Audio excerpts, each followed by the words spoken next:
에베소서 참 한 주 한 주 준비하면서 맞이할 때마다 쉽지 않다라는 생각이 더 짙어집니다. 우리 지난주 3번에 걸쳐서 나눈 내용은 그 주제 하나하나가 참 큰 내용이었어요. 하나님의 뜻, 비밀, 경륜, 뭐 이것만 해도 숨이 턱턱 받쳐 올라오는데 여기에다가 예정, 선택, 그리고 하늘에 있는 것이나 땅에 있는 것이나 다 그리스도 안에서 통일되게 하신다. 그 이유가 뭐냐? 지난주까지 내용을 이제 썸머리 하는 겁니다. 그 이유가 뭐냐? 우리를 하나님의 아들로 삼으셔서 그리스도와 공동의 상속자로 부르신다는데 지난주까지의 설명이 있었어요. 기억나시죠? 예, 안 나셔도 아멘을 하시면 또 기억이 나게 돼 있어요. 그러니까 3주에 걸친 우리가 살펴본 내용은 그 하나하나가 정말 어마어마해요.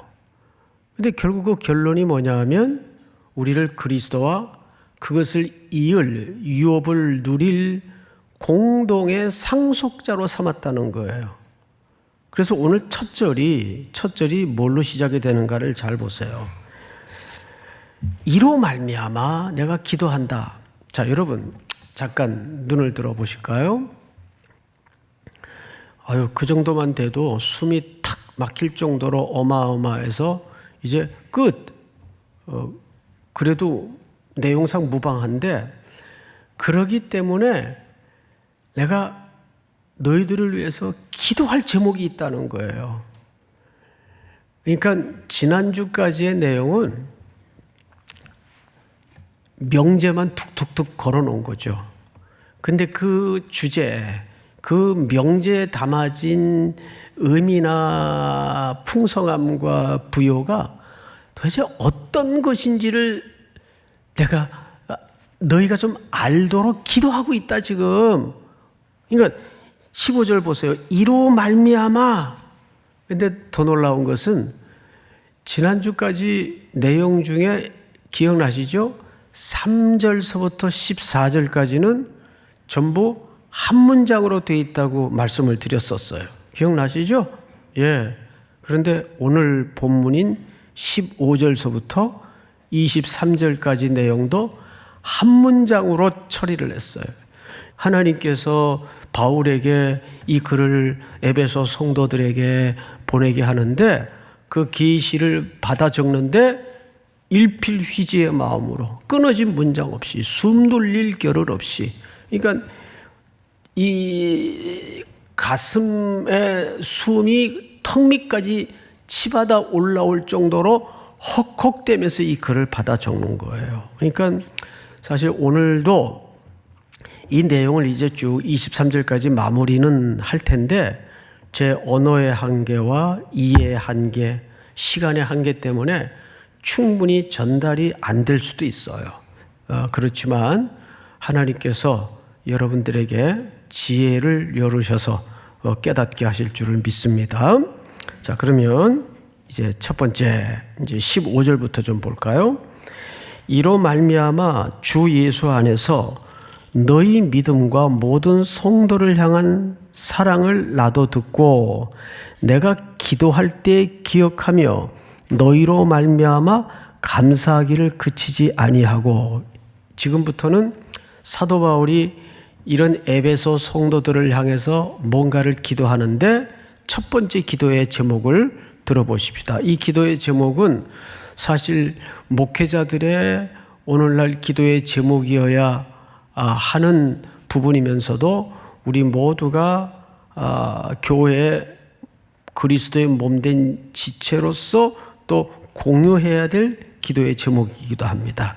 자, 우선 17절을 우리 전체가 한번 같이 읽어보십시다. 시작. 우리 주 예수 그리스도의 하나님 영광의 아버지께서 지혜와 계시의 영을 너희에게 주사 하나님을 알게 하시고. 네.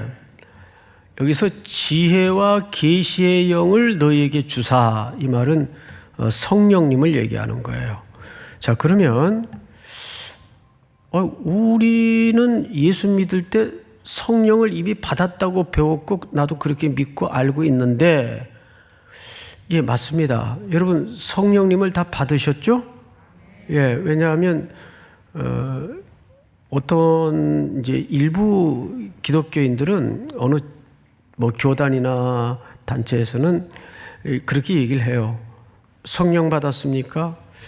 그러면 글쎄 내가 받았는지 안 받았는지 자기는 혼란을 일으킬 수 있는데 뭘로 기준점을 잡는가 하면 방언합니까 못합니까?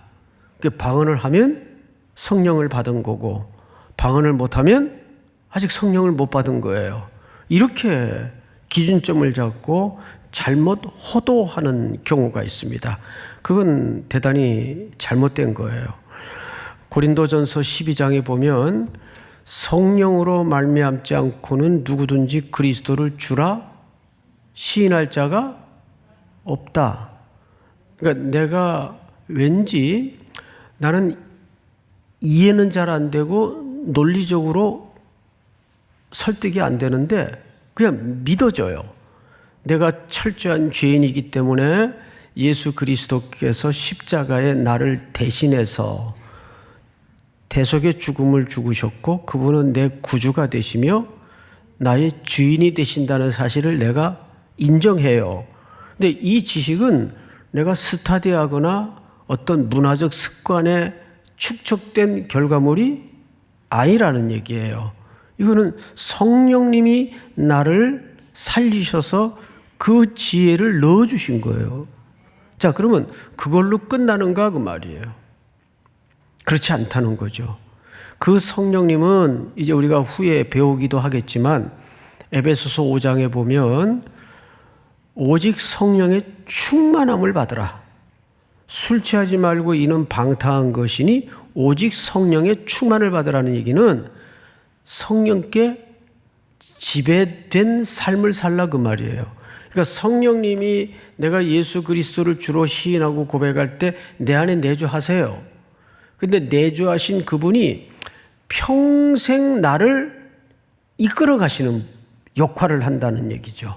근데 그 역할에 길동무처럼 하나님의 말씀이 역사하시는 거죠. 그래서 17절을 잘 보시면 우리 주 예수 그리스도의 하나님 영광의 아버지께서 지혜와 계시의 영을 너희에게 주사, 결국 그런 지혜와 계시의 영은 누구를 알게 하시는 역할을 하죠? 그렇죠. 그러니까 우리가 하나님이 어떤 분인가를 알아야 돼요. 그분이 나에 대해서 어떤 연관성을 갖고 있고 나를 어떻게 사랑하시고 어떻게 이해하시는가. 그러니까 성경은 결국 전부 이 얘기예요. 하나님은 어떤 분인가. 그리고 그분은 우리를 어떻게 사랑하셨는가. 이 두 가지 얘기 외에는 성경이 다른 데 일절 관심이 없어요. 그러니까 바울도 여기서 첫 번째 기도하는 게 뭐죠? 그러니까 하나님이 어떤 분인지를 좀 알아야 그 예정도 선택도 경륜도 그분의 뜻도 비밀도 열어질 수 있다는 거예요. 믿습니까? 그걸 위해서 뭘 받아야 돼요? 계시의 영, 성령님의 영을 날마다 지배되어야 된다는 얘기예요. 그러니까 성령님의 역할은 우리가 예수 그리스도를 믿을 때만 역할을 감당하신 게 아니라 우리의 평생 가는 길에, 그러기 위해서 우리가 어떻게 해야 될까요? 그 성령님의 지배에 밀착돼 있어야 되고 그분께 집중될 때 성령님은 우리를 가이드해 주시고 그보다 더 좋은 안내자는 내 인생 속에 있을 수가 없어요. 자, 두 번째 바울의 기도를 한번 보시면 18절을 보세요. 너희 마음의 눈을 밝히사 그의 부르심의 소망이 무엇이며 성도 안에서 그 기업의 영광의 풍성함이 무엇이며 그 힘의 위력으로 역사하심을 따라 믿는 우리에게 베푸신 능력의 지극히 크심이 어떠한 것을 너희로 알게 하시기를 원하노라. 그러니까 하나님이 여러분들에게 문을 열어놓고 그리스도라는 문을 열어놓고 그 안에 들어와서 누리게 될 그 언어로 담아내기에는 어마어마한 그 경이로운 내용들에 대해서 그 풍성함과 그 능력을 알기를 원하는데, 그러기 위해서는 마음 눈이 열어져야 된다. 그게 18절의 얘기예요. 18절을 다시 보시면 너희 마음의 눈을 밝히사. 이게 두 번째 기도예요. 첫 번째는 지혜의 영을 통해서 하나님을 알게 하시고 마음 눈을 밝히셔서 두 번째는 하나님의 그 계획의 부여와 규모와 크기와 넓이와 깊이를 알게 하기를 원한다는 거예요. 여러분, 그걸 보면 하나님이 이루어 놓은 승리, 계획하신 경륜, 높이 깊이 넓이, 이걸 지금 다 보는 거예요. 그런데 아이고, 이 세상에 뭐 그거 조금 몇 년 만지다 갈 그것들 가지고 위협하고 그거 가지고 재고 있는 사람들 보면 하늘에 계신 자가 웃으시며, 이게 시인의 얘기 아니에요? 하늘에 계신 자가 웃으시며. 제가 어릴 적에 조카들이 가끔 집에 오면 이제 조카들하고 저는 거의 같은 나이대로 놀아요. 근데 하루는 두 형제가 붙었는데 난리가 났어요. 뭐 울고 꼬집고 막 밀치고 다 엎지르고 난리가 났어요. 얘들이 뭐 갖고 싸우나 그랬더니 세상에 그 가운데 버터가 들어간 비스켓, 그거 하나 가지고 양쪽에서 붙들고 그러다가 그게 쪼개진 거예요. 그러니까 그걸 먼저 잡고 있던 동생이 터진 거예요. 그래서 형을 밀치고 뭐 둘이 난리가 났어요. 그 광경을 보는 저는 얼마나 한심스럽겠어요. 예? 야, 이놈들아. 이런 비스켓 10개를 내가 사줄 수 있는데, 10개가 뭐 더 사줄 수 있는데, 그래, 이 비스켓 하나 가지고 당장 하늘이 무너지는 것처럼 땅이 꺼지는 것처럼 그렇게 서로 형제끼리 울고불고 난리를 치냐? 빽 소리를 질렀어요. 지금은 다들 잘 커서 외국에서 하나 살고, 근데 걔네들이 지금도 그 비스켓 갖고 둘이 만나면 싸울까요? 서로 웃죠. 그만큼 성장한 거죠. 예, 우리가 그런 거예요. 그 눈이 열리면 삶의 장면들이 다 달라지고 바뀌는 거예요. 여러분, 이 눈이 열려야 됩니다. 이것이 신앙생활의 중요한 진보예요. 바울이 이걸 위해서 기도하는 거예요. 담임 목사의 설교가 은혜가 안 되거들랑 여러분, 내 마음 눈을 밝히도록 기도하시고, 저도 좀 더 잘 쉽게, 제 설교가 좀 어렵다 그래요. 어렵습니까? 그 예의상 그래도 참 좋은 표현들이에요. 네. 쉽게 해야죠. 좋은 설교는 쉬운 설교입니다. 그게 원칙이에요. 그래서 아주 깊은 신학자들도 설교를 쉽게 하는 분들이 계세요. 저도 이제 쉽게 하려고 어제 설교 준비하다가 너무 머리가 아파서, 그 교회는 아무도 없죠. 저 교회 5층 목양실 앞에 의자에 이렇게 이제 하드 2개를 냉장고에서 꺼내가지고 항상 그 비축이 돼 있어요. 예. 꺼내가지고 보니까 저기 교역자실에, 맞은편 교역자실에 불이 켜져 있어서 누가 있나 보구나 하고 불렀어요. 그랬더니 사랑부 담당 그 순정현 목사님이 그 시간까지 그 사랑부 설교 준비를 하고 있더라고요. 그래서 이제 하나 주고 나도 하나 뜯어서 이제 안바 맛있어요. 싸고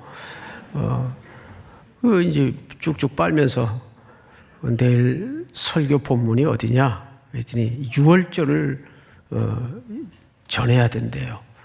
야, 그 어려운 걸 아이들한테 어떻게 전달하려고 그러냐 그랬더니 자기도 이제 하도만 주실 줄 알았는데 자꾸 그런 걸 물어보니까 당황을 했겠죠.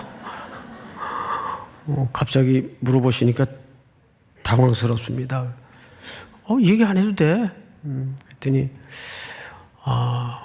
그냥 이렇게 설교를 하겠대요. 예수님 뒤에 숨어버리면 모든 게 다 안전하다. 이렇게 아이들한테 이제 설교를 하겠다는 거예요. 그래서 야, 그거 참 단순한데 은혜가 된다. 그래. 예? 단순하잖아요.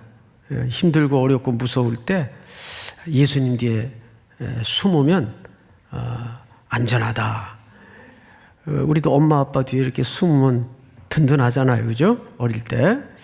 참 쉬운 방법인데 참 좋은 메시지다. 이렇게 칭찬을 했어요.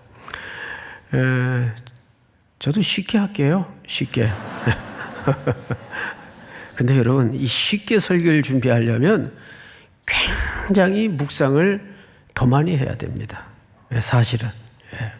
자, 오늘 주제가 그게 아니니까 세 번째 마지막으로 19절을 좀 볼까요? 20절.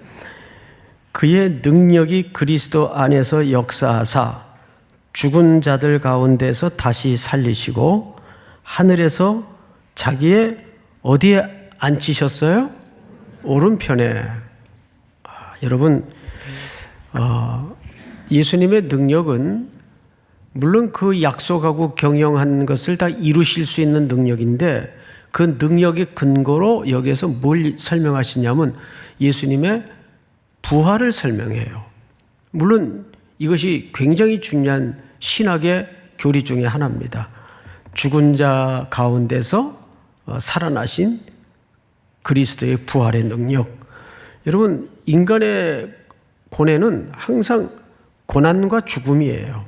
이게 인류의 보편적 과제입니다. 그런데 죽음의 문제를 해결한 사람은 인류 중에 아무도 없어요.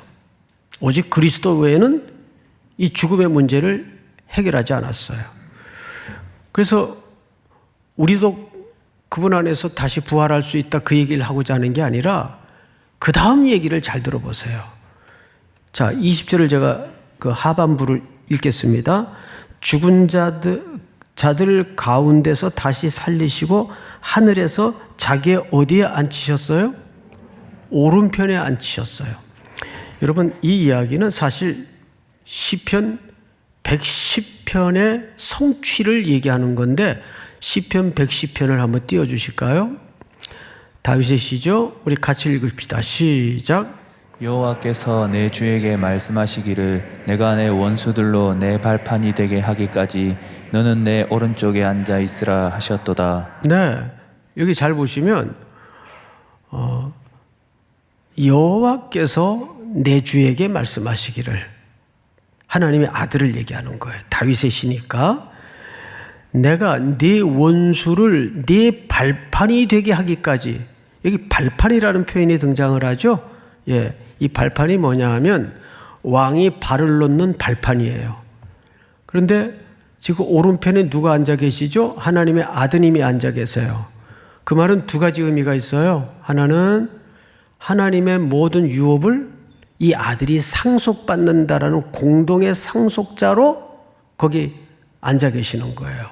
그런데 그 발판이 원래 그 고대 문헌이나 또 고증을 찾아보면 정확하게 그림이 보좌와 발판이 연결되어 있어요. 하나로 만들어져 있어요. 제가 이걸 출애굽기 강해 때 금요 기도회 때 한번 보여드린 적이 있는데, 그러니까 이 발판은 사실상 왕이 발을 놓는 위치예요. 그런데 이게 왜 보좌랑 연결되어 있을까? 이런 뜻입니다. 이 세상의 모든 통치, 권능, 권력 이런 것들은 주의 발 아래 그분이 다스린다는 뜻이에요.